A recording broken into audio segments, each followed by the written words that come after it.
In the small village of Kazanye in Rwanda, a tired mother, Akua, takes her second journey of the day in the scorching sun to a water station miles away from her home.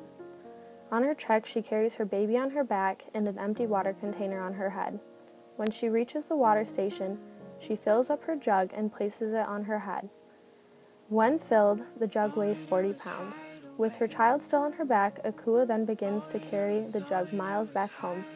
The long walk back feels excruciatingly long, with her aching feet getting cut up and burnt with every step she takes. She can feel the weight of the jug and her child bearing down on her, wishing that she did not have to do this.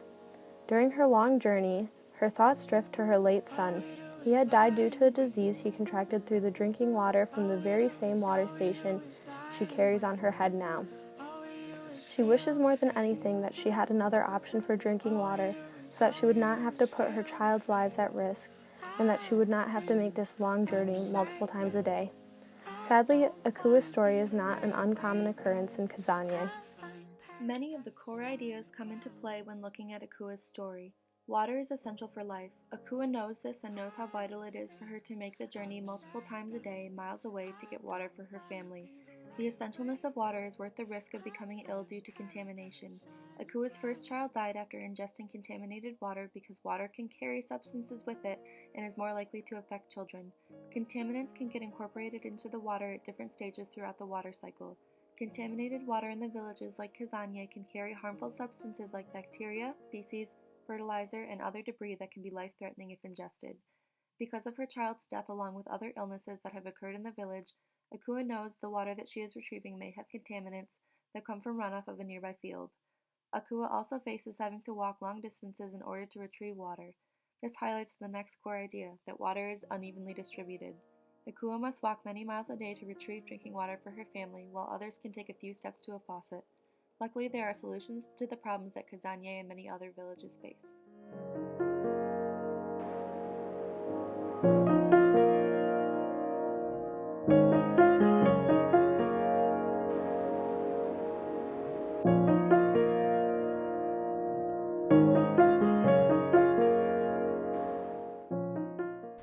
The Sake Water System project addresses lack of water and proper sanitation in Kazanye.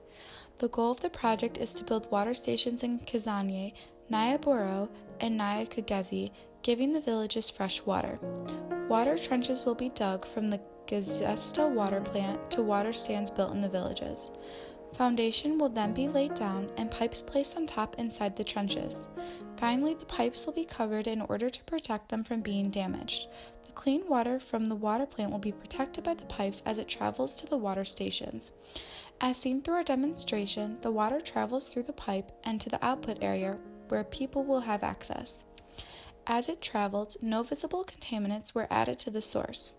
If it had been tested for non-visible contaminants, the water would be proven clean as well. This shows how the water is protected through the piping system. The Sake Water System project will provide clean water to all 3 villages in the Sake area, including Kazanye. This benefits 2,618 people. This project is not an inexpensive solution, though. It will cost $4,900 to create this system. In order to fund this project, water use may be reduced to save enough money to donate to the Sake Water System. This brings us to another core idea. People can make decisions to lessen their impact. Where water is abundant, many often use more water than necessary. It may be in more obvious ways such as 20-minute-long showers or just forgetting to turn the water off, or in less obvious ways such as buying a lot of new consumer goods. Water is needed to create the products, energy, and food we use. By looking at their water usage, people can make informed decisions to reduce their water waste. For instance, they could reduce the time they shower to only 8 minutes to save water, or swap out a serving of beef per week for a vegetarian option. This would reduce the amount of water being used, which not only saves water but money as well. Our group members looked at the ways each of us could reduce our water footprints.